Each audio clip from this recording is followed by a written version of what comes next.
Bonjour Sixtine, merci beaucoup de faire ce partage d'expérience avec moi ce matin. Bah, écoute, avec plaisir. Je te propose de te poser quelques questions. Tu réponds spontanément. On a commencé à bosser ensemble il y a 3 mois. Tu serais OK de dire, sans rentrer dans les détails, mais qu'est-ce qui t'a amené à avoir envie de descendre à l'intérieur de toi et d'aller travailler avec moi? Alors, j'avais pas de problème spécifique en commençant et je me suis pas dit, tiens, il faut absolument que je change quelque chose en particulier, mais je ressentais bien, enfin, on a tous, je suppose, des problèmes plus ou moins liés à l'enfance, que ce soit avec nos parents, à l'école, un traumatisme quelque part. Et je savais très bien que moi, j'avais des choses que j'avais pas vraiment encore réglées. C'était pas un besoin urgent, mais je me suis dit, autant le régler maintenant parce qu'il y a beaucoup de choses que, moi, typiquement, je suis une hypersensible, parfois j'ai du mal à contrôler mes émotions. Et je me disais que ça pourrait être intéressant de pouvoir peut-être travailler ça pour voir ce que ça pouvait donner et aussi peut-être réaliser des choses sur moi. Donc vraiment un vrai travail d'introspection. Ça fait longtemps que j'avais envie de le faire, mais que je l'avais jamais fait. Et donc je me suis dit que allez, fallait le tester au bout d'un moment. Et comme tu as été recommandé par quelqu'un en qui j'ai vachement confiance, bah, c'était du coup la suite logique. Donc voilà. Merci beaucoup pour ce partage. Alors, comme tu savais pas ce que tu venais y chercher, je peux pas te demander si tu l'as trouvé. Par contre, est-ce que ce que tu y as trouvé t'a apporté quelque chose et si oui, quoi? Oui, oui, ça m'a apporté pas mal surtout de prise de recul. Je pense que j'utiliserai ce mot-là. C'est-à-dire que ça m'a aidé à réaliser des choses que j'avais déjà réalisées, mais quand tu l'entends pas par quelqu'un d'autre, tu le réalises jamais vraiment bien.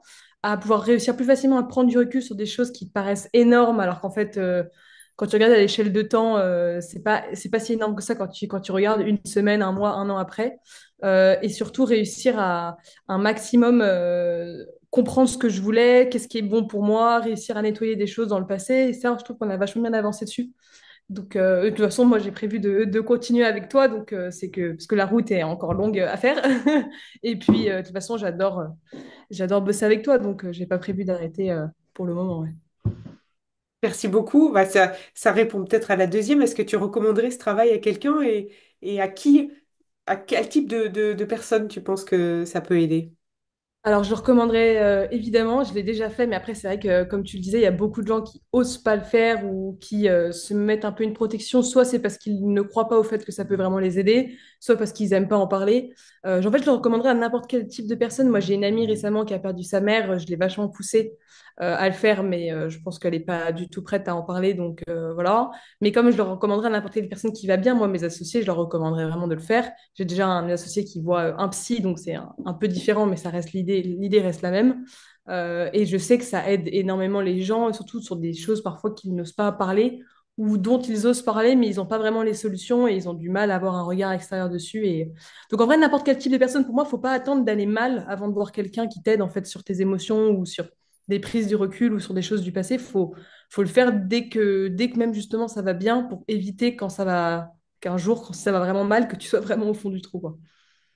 C'est très très puissant ce que tu dis, très atypique aussi comme manière de voir, hein. C'est très chef d'entreprise, hein. C'est anticiper.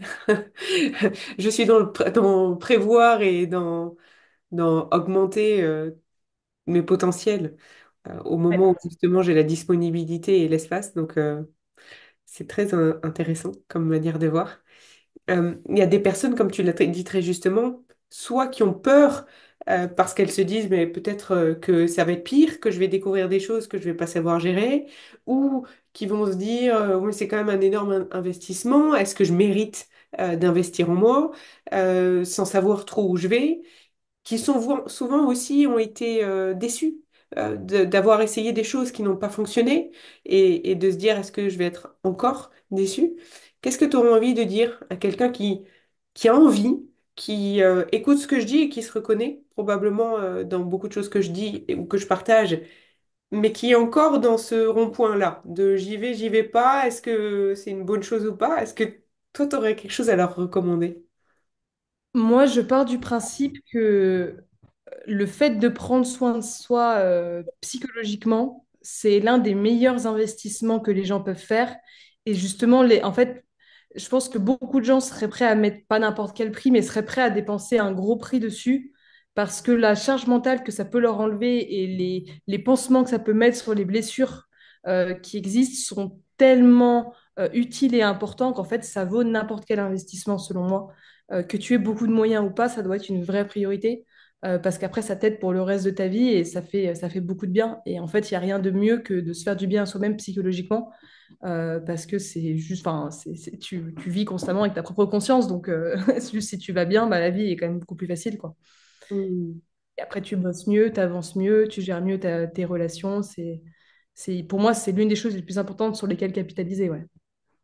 C'est très juste. Merci beaucoup pour ce partage. Ça me fait penser à une entrepreneuse belge que j'ai écoutée sur un podcast il n'y a pas très longtemps et qui a traversé un épisode psychologiquement très très éprouvant qui a énormément impacté sa vie et en effet qui disait avec le recul que elle aurait aimé savoir tout ça avant et et avoir été mieux outillée au départ. C'est vrai que nos parcours sont tous différents. Parfois, on a un euh, un petit truc qui s'allume sur le chemin et qui dit, tiens, il y a une opportunité. Et puis, il y a ceux d'entre nous qui vont la saisir tout de suite et d'autres qui vont attendre de vraiment... Je dis un peu souvent, c'est comme des pompes à essence de bonheur. Il y en a qui vont faire le plein tout de suite en se disant, tiens, comme ça, je suis tranquille, j'ai fait le plein. Et d'autres qui attendent d'être vraiment sur la jauge en mode panique et en se disant, bon, là, j'ai pas le choix. Ouais. On est tous un peu différents par rapport à ça, mais j'aime beaucoup ta vision assez atypique. Merci beaucoup. Est-ce que tu voudrais ajouter autre chose pour les personnes qui t'écouteraient? Euh, que oui, il y a aussi un autre truc moi que j'aime beaucoup avec toi, mais avec les accompagnements de ce style, c'est même si t'as pas forcément de problème spécifique à gérer, juste le fait d'avoir quelqu'un qui t'écoute sans te juger, quelqu'un qui est extérieur à ton environnement, ça aussi c'est une énorme, enfin c'est un vrai soulagement parce que beaucoup de gens ont du mal à pouvoir en parler à leurs amis ou autres par peur d'être jugés, etc. Et souvent, tu as beaucoup d'amis qui n'ont pas ce réflexe de se dire, tiens, je vais pas juger la personne, je vais juste l'écouter. Et en fait, souvent, les gens, parfois, ont juste besoin d'être écoutés, en fait. Parce que c'est un soulagement de pouvoir sortir ce que tu as au fond de toi. Et ça, moi, c'est un truc que j'aime beaucoup aussi avec toi, c'est le fait de pouvoir communiquer sur des choses où même si tu n'as pas besoin de travail spécifique, même si c'est toujours un peu lié, juste, tu sors, quoi. Ça évacue et après, tu te sens tout de suite beaucoup mieux. Et donc, ça, c'est aussi très utile pour ça. Faut pas seulement voir cet accompagnement comme le fait de régler automatiquement absolument quelque chose de très profond. Ça peut aussi se faire plus doucement et juste déjà commencer par communiquer ce que tu ressens auprès de quelqu'un, c'est déjà une bonne première étape si tu as peur de le faire, quoi, je trouve. Mhm. Alors, je m'autorise quand même à une clarification pour les personnes qui écouteraient parce que c'est que dans ta manière de raisonner, toi, tu as une capacité et c'est souvent le cas des personnes qui sont extraverties, tu as une capacité quand tu parles à créer des connexions et à comprendre toute seule. Il y en a qui l'ont pas ça, pour qui justement je vais aller utiliser d'autres outils parce que quand on est très introverti par exemple et qu'on a beaucoup de mal à exprimer vers l'extérieur ou quand on parle juste mais qu'on est en boucle et qu'on n'arrive pas à créer des liens, c'est juste parler et ça renforce le problème. Toi, c'est parce que tu as cette capacité-là, justement, qui est assez atypique aussi, que tout le monde n'a pas de, tu vois. Donc, je précise quand même pour pas qu'il y ait des personnes qui se disent, mais moi, je comprends pas, je parle toutes les semaines à quelqu'un et ça ne fait rien. Parce que tout le monde ça dépend de comment tu guides, tu vois.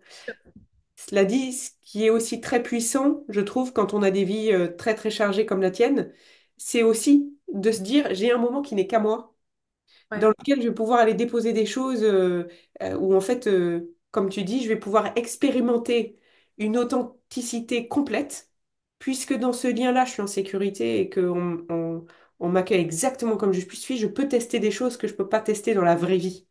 Je trouve que je sais pas si ça te parle, mais Si, si. c'est peut-être une autre manière de le formuler.